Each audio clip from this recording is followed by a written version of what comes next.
I think as a society, we do a very bad job of preparing women for what modern motherhood looks like and how to navigate the logistics of being a mother in modern day. And I also think we do a bad job of preparing them for what marriage looks like after motherhood. And the reason I bring this up is because I've seen so many videos over the last few months of women who are saying, hey, I'm a working mom and I just don't know how to make this work. I don't know how I'm supposed to work full time and take care of my kids and do the laundry and pay for childcare. I don't know how I'm supposed to do all of this. Like, it doesn't feel possible. And so many of them are saying, like, I feel like I have to leave my job or I have to sacrifice something in order to make this work.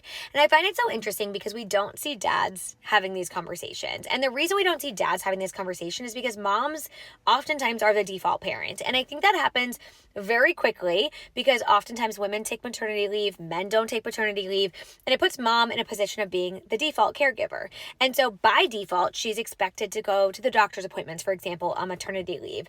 And then forever, she's the one expected to go to doctor's appointments, even though she's gone back to work, right?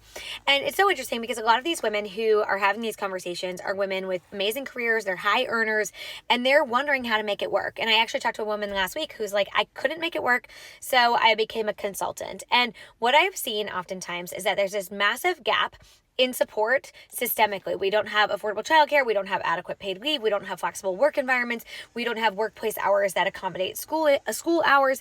And so in order to bridge that gap, we have women. Like, women bridge that gap. Women are the ones who leave their careers or go part-time or start consulting. They're the ones who leave a career for a different career in order to make it all work. Logistically, parenting in modern day is very, very difficult. But what is still true today that I think was true 20 years ago, 30 years ago, is men are not nearly as invested in caregiving as women are, and they're not expected to do it, right? So if two people have kids, they're both high earners in great careers. Mom is the one who is expected to coordinate childcare and adapt for childcare, right? If childcare closes at 5, who is the person doing that pickup? Typically, it's mom.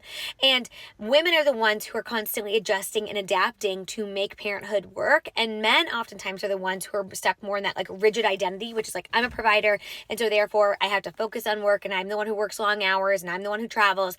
And women, even if they travel before kids, adjust to accommodate.